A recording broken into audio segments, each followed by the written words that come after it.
Here's the story we'll start with Daily Mail. Social media explodes after Kamala Harris' total train wreck interview as supporters blast Fox News Brett Baier for ambush. No.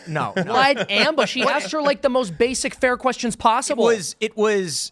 I got to say, Brett Baier, masterclass in trying to get an answer out of someone who is desperately trying to pat her for 40 minutes to not give you an answer. But let me show you a couple clips. We've got this one. Daily Wire clipped this one. Brett Baier says, how many illegal immigrants would you estimate your administration has released into the country over the last 3.5 years? Kamala, I'm glad you raised the issue. Just a number. Do you think it's 1 million, 3 million? The point is, let me play the clip for you. It's insane. Here we go. You know, voters tell pollsters all over the country and here in Pennsylvania that immigration is one of the key issues that they're looking at this election, and specifically the influx of illegal immigrants from more than 150 countries. How many illegal immigrants would you estimate your administration has released into the country over the last 3.5 years?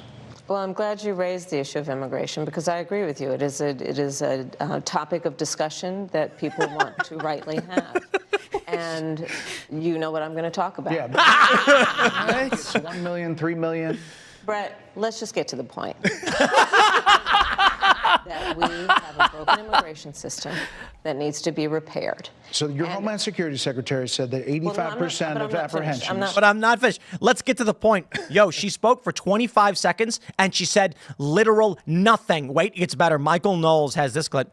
Kamala, you and I both know what I'm talking about, but actually don't. What are you talking about? Check this clip out. Frankly, exhausted of Brett. More than 70% of people tell the country is on the wrong track. They say the country is on the wrong track. If it's on the wrong track, that track follows 3.5 years of you being vice president and President Biden being president. Yeah. That is what they're saying, 79% of them. Why are they saying that? If you're turning the page, you've been in office for 3.5 years. And Donald Trump has been running for office. What? But you've been the person holding the office. Come on. You and I both know what I'm talking about. You and I both know what I'm talking about. I actually don't. What are you talking about? What I'm talking about is that over the last decade, people have become. But listen, over the last decade, it is clear to me, and certainly the Republicans who are on stage with me, frankly, exhausted. Yo, that clip, look, I was laughing half the time and banging my head on the coffee table the other half the time. Kamala Harris, this is the way I explain it. She says so many words to say so little. Look at that first clip. Well, I'm glad you brought up immigration because it's a topic of discussion that people want to have. And you know I'm going to talk about it. So please, let me finish. Let's get to the point. Immigration. Just filibustering, endless filibustering, just to keep him from getting his questions out. Weirdly, even though she's against the filibuster, she wants to end the filibuster in Congress, but she is pro-filibuster. It kind of is a masterclass in talking past literally everyone. I mean, the fact that she opened with, yes, that's true, that is a topic that people want to talk about, and then somehow just tried to continue on without answering the question. Well, I say you're half right, because she is absolutely showing a filibuster, but I don't think it's a masterclass, because when she said, and Donald Trump has been running since, and he's like, what? People are not answering the polls, the country on the wrong track because Donald Trump decided to run for office a year ago. Yeah. That's not it. That shows to me that she really has no idea what to say. And then she goes, you know what I'm talking about. We both, it's like, what? Good for him, though, for saying no. Like, I have no idea what you're talking about, because she's just spewing nonsense. And it's hilarious because everyone on the left is saying, this was an ambush. These were gotcha questions. That's how it feels when someone asks you basic, reasonable questions when all you've ever gotten are softball interviews. But he's not digging up information about her past that she was unprepared to discuss or anything like that. He's not throwing cheap shots at her. He's asking her about the southern border. He's asking her, how can you run as if you're a fresh face and this is all about change and modifying the system when you're the sitting vice president? Just really basic questions that she should have an answer for. I think he did ask. He mentioned Laken Riley as well as many others. And he said even Joe Biden said that if this man had been properly vetted, she would not have lost her life. Do you think you owe this family an apology? And she said, I'm so sorry for your loss, to one of the women. I think that we should take that as an admission. So she didn't say yes, but she did say, I'm so sorry for your loss. As far as I'm concerned, I think a fair headline is Kamala Harris assumes responsibility for the failed border border vetting under the Biden-Harris administration. I think she's in a position where that was an excellent question from Brett Baer. He had a series of really good questions.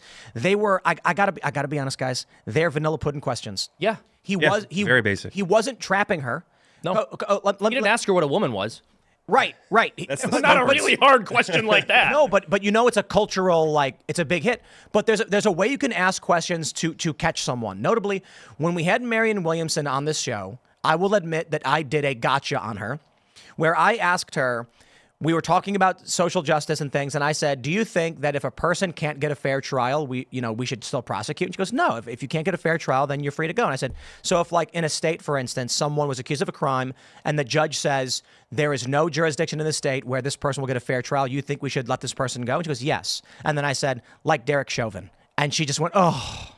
That was a gotcha. I walked her into it. Brett Baer didn't do anything like that. Nothing even approaching Nothing even approaching that. But I do want to stress, when he asked about, does a family need an apology, Kamala Harris says, I am so sorry for your loss. I am so sorry for your loss.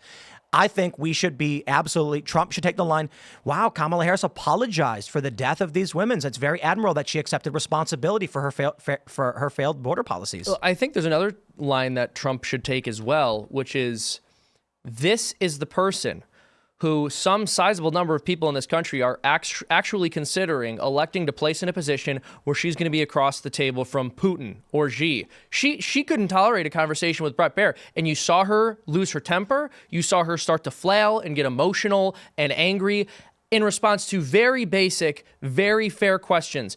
And she didn't even give answers, even when she was trying to skirt around the questions. She didn't give answers that even sounded slick. Oftentimes, politicians will say something that isn't true. You're well aware of the fact that it's a lie, but you say that was rhetorically effective. I understand why they're in the position that they're in. But when he says a majority of Americans think this country's headed in the wrong direction, and she goes, well, Donald Trump is running for president. You go, what? This is supposed to be a person this is someone who's going to be talking to our foreign adversaries? So I don't normally read Super Chats mid-show, but Steve Powell says Kamala in that interview is like Charlie Kelly from It's Always Sunny acting like a lawyer. Yes. And if you know the reference. Bird law. She was literally practicing bird law. That's what I saw. Well, my question is that they had to have known, her campaign had to have known that this is how it was going to go at some level. So my question is, what was the political calculation there? Why did they do this? Okay. Are they so confident that they're confident that she's going to win because they're cheating enough? Or were they that desperate that they needed to put her on an interview like this? I'm of two minds. One is that, there's a talking point that Donald Trump is ducking the media. Sonny Hawson in The View saying Trump's hiding while Kamala's doing interviews. When Donald Trump was down in the polls, he did a bunch of press. He went on adversarial corporate news outlets as well. And we kept saying the same thing, why is he going on? We know they're going to contort and they're going to twist what he's saying. But the Trump campaign's trying to find a way to get some kind of positive message out. Here's the thing. Democrats recently there was an internal report that said their attack ads on Trump are helping him. I saw that. You saw it. Yeah. When Donald Trump talks, it helps him more than it hurts him. So Democrats were playing clips of Trump thinking people are going to get mad, and they're like, I actually like what he's saying. So when Trump goes on the corporate press and we say they're going to lie about it, it doesn't matter because Trump gets through to the people. Kamala Harris does not. That's right. Kamala is now down in the polls, down in the prediction markets, down in the betting odds. And so her campaign is saying we have to do something. When Donald Trump was doing the press and she wasn't, she started going down. This is when her campaign likely said we need to try to regain the narrative. And it's only been worse. But what do you do when you're in a tailspin?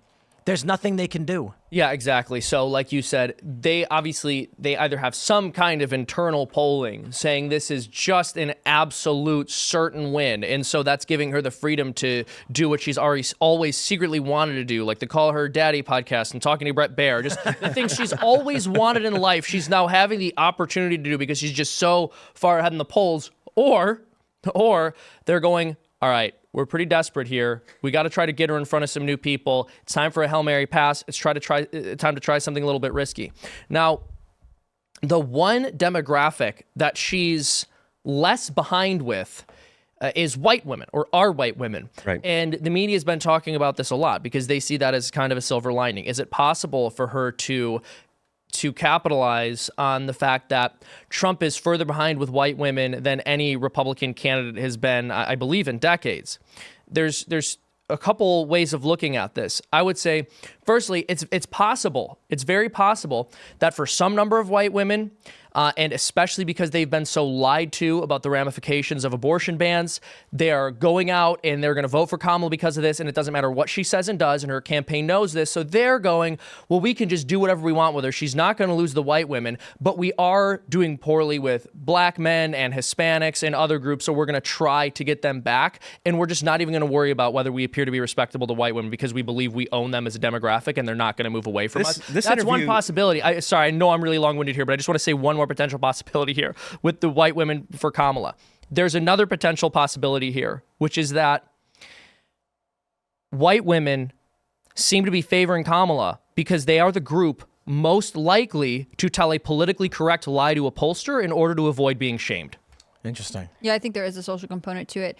I largely think Kamala Harris did this interview to be able to say, well, I went on Fox. I mean, one of her latest jobs has been Trump is not going is not doing a 60 Minutes interview, even though every president before him has.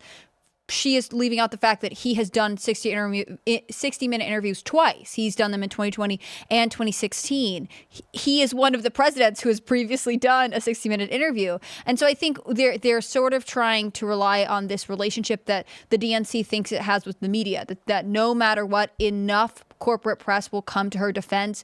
They'll say Fox News bullied her. They'll say that she slammed Bret Baier on these issues. They'll say that, actually, Bret Baier is owned by Russia, and this is all just trying to make her look bad. But the reality is that Americans are not going to like this. I mean, worst comes to worst, you'll look at this tomorrow, and no major mainstream outlet will be talking about it, but right-wing Twitter will know all about it, and it will just further divide people. This interview might actually help her with white women, and I'll tell you why. We saw, for however long that interview was, an hour, she talked in circles, used a lot of words and said absolutely nothing. White women are also really good at that. I'm just kidding. I'm just kidding. Yeah. Take it back. That's so late. Hold on. As someone who uses a Mac, I find that offensive. Oh, yeah, you have a Mac? What are you doing? I'm experimenting with my gender identity. No, but I mean, we've all listened to our wives as they tell us a story. I mean, it goes the same way as Kamala in an interview. So, I mean, it might endear her to them. Is that because they feel like your non-reaction means you didn't understand what was said, and so they try to say it again? It's like Bret Baier is supposed to go, egad, I didn't realize Trump said that. So she keeps saying it over and over again, hoping that Bret will get a reaction. It's very possible. I don't know. I just think that I think she has absolutely no clue what she's doing because she's just not used to speaking to people who don't worship the ground she walks on. I don't know that people worship. I kind of feel like, I think when they're around her, they do. Yeah. I don't agree. I'd be willing to bet that behind the scenes, she's fairly abused politically. Interesting. Yeah. See, my hunch is that she's surrounded by people who are always telling her, you're so wonderful. You're a woman of color who's risen up through the system. You're a success story. We love you. You can do no wrong. You think but when Democrats she's say that? not in the room, but when she's not in the room, they're like, that woman. I think they hate her. Maybe. I think they do too. I think they hate her behind her back. I think they hate her behind her back, but I think to her face, they know that they're obligated to worship her because she has the good skin color and she's a member of the good sex. And they needed her, right? Yeah. I mean, there are all these reports that she has a lot of turmoil, turnover in her staff, that she seems to be someone who needs a lot of guidance. There were reports that people, she would have to sort of walk through meetings she was about to go into. She wanted to be coached on what she had to say to everybody. She doesn't seem like someone who's extremely high confidence. And it wouldn't surprise me if in the weeks leading up to Biden dropping out, everyone around her was like, Kamala, you deserve this. You are the one. Yeah, exactly. This is your moment. Hillary Clinton failed so that you could rise up or whatever. And now they have to have this thing where no matter what interview she comes off of, they have to tell her, no, that was really good and you did a good job and they were unfair, but it's skewing all the internal conversations because they're not being accurate. You can't coach someone if you aren't honest with them. If you don't say to her, hey, you don't have it. You need to focus on this. You need to adjust this way. But they can't give her any criticisms because she's too sensitive. Let's play this next clip. Test. He has talked about locking people up because they disagree with him. This is a democracy. And in a democracy, the president of the United States, in the United States of America, should be willing to be able to handle criticism without saying he'd lock people up for doing it. And this is what is at stake, which is why you have someone like the former chairman of the Joint Chiefs of Staff saying what Mark Milley has said about Donald Trump being a threat. Can I just look? You know, and the criticism she's getting here is that she's screaming it's a democracy or whatever. But I want to highlight how it took her 35 seconds to say even Mark Milley has criticized Trump. That was 1 second it took me to say it would take her 35 seconds. Well, it's also said, when the president of the United States in the United States says that people should be what? When you don't need to say the president of the United States in the United States, say the president. Mm-hmm. But you see how she does this because, you know, look, there's a strategy there. They probably told her, we're going to have you go on this interview. We need you to say 5 words for every 1 word. Mm-hmm. Figure it out. And then she was like, well, okay. And that's exactly what this clip is. The whole thing was this. Yeah. It's fantastic. That opening question. Well, I'm glad you brought up immigration because it's a conversation people want to have. It's very important. And I think immigration is important too. That's why people obviously want to talk about it. Now, I talk about it, and I'm going to talk about it now. It's like she has to give a book report on a book she didn't read. She's in front of the classroom just trying to stall. Like, well, it's about, the book's called Little Women. She's like, some women are smaller than others. And yeah, it's in the it's book really there's a big woman. And she attacks a little woman. As compared, that's wrong. As compared to the women, the ones that are little, that are small, but they're still women. And Brett Baer's like, I have no idea what you're talking about. I kind of feel like when it was obvious that Joe Biden's polls were in the gutter, Trump was going to landslide, down ballot was going to crumble, they had no choice but to remove Joe Biden at the last minute. If they removed Joe Biden but during the primary, RFK Jr. takes the nomination. They can't risk that. So they needed to stall it out. Yeah. But then the problem is with only 3 months left, no one else can take this campaign money. And so all these big donors are like, look, we've donated, all the people have donated a lot of money to your campaign. If Biden drops out and you choose anybody else, that money's not going with them. So it has to be Harris. And they're like, Harris can't win. Obama was saying Harris couldn't win a while ago. Now he's going out singing her praises. I think they must have resigned themselves to like, all right, we lost. Because this, my friends, make some popcorn, grab a beer. If you want to have a laugh, you will watch this. You will laugh. I'm not kidding. When Brett Baer, some of the questions he asks, I just bust out laughing because he asks her a question that no one would dare ask her, but needs to be answered for that many of us would talk about, namely like, would you apologize to this family or whatever? And then she just spirals out of control. And it's just good stuff. It's good stuff. In the end, I don't see how a human being in this country who is rational would vote for her. Well, everyone can vote, not just the rational people. And it's not about her. Unfortunately. It's about being compliant with Democrats, right? Yeah. They are voting blue because that's what they're going to do no matter what. And I think that is. And a lot of people are just voting against Donald Trump, too. I mean, I think a lot of Kamala's voters aren't too crazy about her either. Yeah, I don't think anybody's going to be, if she loses this year in 2028, campaigning for her to come back. You know? Yeah, exactly. It's not her. It's just that she is in this seat because they changed horses midstream. They dumped Biden and now probably look back thinking, oh no, that was a bad mistake. I think they're counting on voter fraud at this point. That's like their only play they have left. I don't know if they're planning on winning. I think maybe it's really start the wars they want to happen that Donald Trump can't stop. Wow. It's like, yeah, we're interesting. Kamala said in that interview that all the PhDs say that Donald Trump's plan is going to give us a recession by the middle of next year. So I'm wondering if they're like, okay, we don't want to waste any up and coming talent. We have a limited bench. Like, who do they have? Newsom, maybe. Buttigieg, maybe. Probably not. I think Newsom's definitely running in 2028. Right, I agree. And they're probably saying anybody we put up is going to lose to Trump because we're not strong enough right now. So the plan, I think, is prepare for 2028. Sabotage Trump before he gets in, set things up so that the economy tanks, so that war starts. Then you say, I told you so, and take back power in 2028. Mm-hmm. And the best way to get Trump off the table is actually to let him serve 4 more years so he cannot run again as president. I mean, they're saying all kinds of things like he's going to be a dictator and he's going to stay in office forever. But the reality is, if you really, really don't like Trump, you want him to not be able to, and that's actually the most efficient way. That's one thing the left has always done well is the long game. They think past the next election. They do a good job at that. Yeah, I'm not sure that Republicans do. New York Times says why an interview on Fox News made sense for Kamala Harris. The vice president will take questions, blah, blah, blah. Vice president is going to interview, blah, blah, blah. They waste so many words. This is why I don't like the corporate press. I'm sorry to divert like this, but anyway. We very much think that bringing our message to audiences who might not agree with you on every issue is a very important thing to do, said Manuel Bonder, the press secretary for Governor Josh Shapiro, the Democrat from PA who regularly appears on Fox shows and was on Miss Harris's shortlist to be her running mate. If this was what they were hoping for, it is very, very sad. We've got this from Just the News. In contentious Fox interview, Harris cannot answer why Americans think the country is off course. Oof. It's not just, okay, first, Brett Baer showed a poll. This country is off course. 79% said the country is on the wrong track. And she said, well, Donald Trump is running. What does that have to do with the last 3.5 years, which has led this country off course? Not only does she not know, she couldn't. This is like the Aleppo moment for Harris. That moment right there.